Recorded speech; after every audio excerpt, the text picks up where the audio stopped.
동생이 호주에서 요리사로 일하고 있는데 36세인데 강직성 척추염 때문에 걱정이라고 합니다. 아버지께서도 강직성 척추염을 앓았고 아버지께서는 20대 후반 발병해서 최근까지 목 부위까지 굳은 그런 상태라고 합니다. 또 형인 이분도 그렇고 동생도 그렇고 강직성 척추염 의심인자인 HLA-B27 이 유전자를 모두 보유하고 있고 하지만 지금까지는 큰 증상이 없이 살아왔다고 합니다. 걱정은 이분이 이제 동생이 호주에 있으니까 호주에 뭐 세트 촬영하고 뭐 이런 촬영해서 호주에 있는 의사한테 의뢰를 했더니만 좀 쉬고 운동하고 몸 관리하면 충분하다 이런 얘기를 들으셨답니다. 그런데 같은 걸 한국에 있는 한국병원 의사한테 보여줬더니만 빨리 들어와서 약물 치료 시작하라 이렇게 서로 상반된 의견을 내신 거예요. 그래서 호주 의사 얘기를 들어야 되는지 한국 의사 얘기를 들어야 되는지 한국 의사 얘기 들으면 어서 한국으로 동생을 좀 불러드려야 될 것 같은데 그거 참 걱정이다. 이런 사연을 보내주셨네요. 어떡하지? 자, 이럴 때는 한 명의 의사한테 더 의견을 물어보는 것이 답일 것 같아요. 아, 한 명을 더? 네. 아, 그렇지. 네. 천하 삼분직이란 말이 있잖아요. 그런 게 여기 쓰입니까? 하여튼 뭐 그건 아니지만 네. 하여튼 이 양쪽 의견이 좀 다를 때는 둘 다 의견이 틀리다고 볼 수는 없어요. 증상이 없을 때는 좀 지켜보고 염증 소견이 심하지 않을 때는 근데 제가 볼 때 한국 의사는 엑스레이만 보고 판단을 지금 한 상태잖아요. 네네. 근데 그 염증이 심해질 때는 치료가 시작이 돼야 됩니다. 왜냐하면 그게 염증이 심해지면서 굳게 되면 섬유화가 되면서 굳으면 네. 척추가 그 뱀부 스파인이라고 해서 대나무처럼 원래 S자인 척추가 그렇죠. 똑바르게 되면서 네. 그게 굳으면 척추에 붙어있는 우리 갈비뼈가 있거든요. 네. 근데 갈비뼈가 호흡을 할 때 사실은 이게 상하 운동을 하면서 벌려지면서 공간이 되면서 우리가 호흡을 하는 거예요. 네. 근데 척추가 굳으면 그 갈비뼈 붙어있는 데도 굳고 호흡이 안 돼요. 그 단지 척추 굳는 거 이상의 질병이네요. 예, 뭐 그렇게 돼서 호흡 부분이 어려워지는 환자를 제가 좀 몇 번 봤었고 네. 그렇기 때문에 우선은 그런 염증이 진행이 안 되게 막아야 되는 거죠. 의료인들이 할 일은. 근데 그 의료인이 볼 때 그러면 염증이 있냐 없냐 이게 강직성 척추염 형태로 전체적으로 퍼져가는 걸 막을 시점이냐 아니냐를 판단해야 되거든요. 근데 한국에서는 엑스레이를 보고 판단한 거기 때문에 저는 사실 제가 입장은 호주 의사의 의견에 약간 더 무게를 좀 두고 있습니다. 예. 한 명 의사 선생님 더 만나보시는 게 좋을 것 같다라는 의견이셨고요. 조 기자님은? 근데 이 강직성 척추염이 저도 주변에 몇 사람 있거든요. 이제 걸어 다니는 거 보면 살짝 자세도 약간 불편해 보일 정도로 이렇게 좀 빳빳하게 굳어서 다니시던데 의외로 많이 있나 봐요. 발병률이 좀 있나 봐.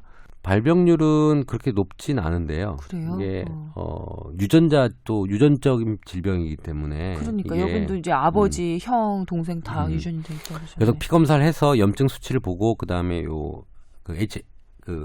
이 타이핑을 봐서 이 유전자가 나오면 이제 의심을 하고 유전성 질환이군요. 네. 예. 그래서 이 유전자가 없는 경우도 가끔 있기도 하다는데 그거는 뭐 임상적으로만 좀 비슷한 거고 그래서 이런 것들 저희는 보면 이 단순하게 이 유전자가 가진 데도 정상으로 사시는 분이 계시단 말이죠. 사실 관리를 얼마나 잘 하느냐가 전 좀 더 중요한 포커스가 아닐까. 유전자가 아닌 것 같아요. 있다 하더라도 관리를 좀 잘 하는 게 조금 포커스고. 네. 그래서 유전자가 나왔다 하더라도 포기하거나 그러실 필요는 없습니다.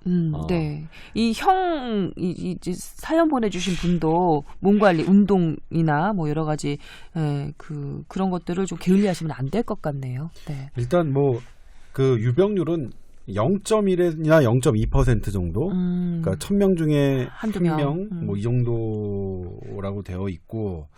그다음에 95%에서 HLA-B27 유전자를 보유하고 있다. 그런데 이제 아까 임 원장이 얘기했던 처럼 HLA-B27이 있다고 해서 다 증세가 나타나는 건 아니다.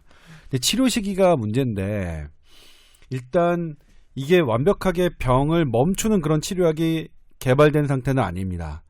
그러니까 통증을 억제하고 염증을 가라앉히는 건데 근데 염증이 있을 때 척추 변형이 온단 말이에요. 그래서 그때 염증을 좀 더 일찍 가라앉히면 척추 변형되는 시기를 좀 늦출 수 있는 건 있다고 되어 있거든요. 네.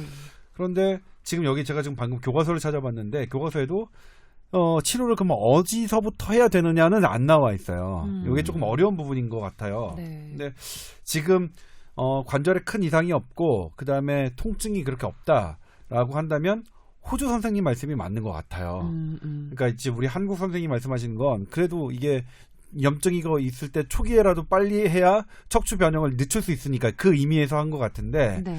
아무튼 그렇습니다. 이게 딱히 교과서에 언제부터 치료를 해라라고 되어 있지는 않는데 네. 이 두 가지 의미가 있는 겁니다. 그러니까 치료약은 완벽한 치료제가 아니기 때문에 그러니까 증세를 경감시키는 치료 목적이기 때문에 증세가 없을 때부터 치료할 필요는 없다. 그 의미고 네. 하나는 또 근데 이게 염증이 번지는 거를 염증 반응을 조금 낮추면 척추가 변형되는 걸 늦출 수 있으니까 그것 때문에 치료를 서두르자라는 말씀 이 두 가지 의미가 있는 것 같습니다. 돈 얘기를 하면 지금 호주에 계시기 때문에 아마 한국 의료보험이 없을 거예요. 그러면 의료보험은 상당히 비싼 약입니다. 이게 주사제가 뭐 휴미라든지 이렇게 염증을 네. 류마티스 관절염이나 이런 데 쓰는 네. 그 염증을 억제하는 주사제 상당히 비싸요. 근데 보험이 안 되면 아마 좀 경제적인 부담이 어려울 것 같고요. 그래서 네. 우선은 한국 보험을 가족적으로 넘겨놓고 3개월 정도 대기했다가 치료받기 전에 네. 미리 네. 그렇게 하거나 아니면 호주 쪽에서 치료를 좀 받는 게 왜냐하면 이건 장기적으로 주사를 맞아야 되거든요. 그렇죠. 예. 네, 이 부분도 우리 저 사연 주신 분이 꼭 기억을 하셨다가 동생한테 좀 전달을 해주셨으면 좋겠네요. 알겠습니다. 강직성 척추염에 관한 사연 소개를 해드리고 여러 가지 정보 드렸습니다. 호주에서 요리사로 일하고 계신데 허리 아프면 서서 이렇게 요리하기도 참 힘들 텐데 고생스러우실 것 같네요. 잘 관리를 하셔서 통증도 최소화하고 척추 변형도 최대한 미연에 방지를 하는 쪽으로 잘 대처를 하셨으면 좋겠습니다.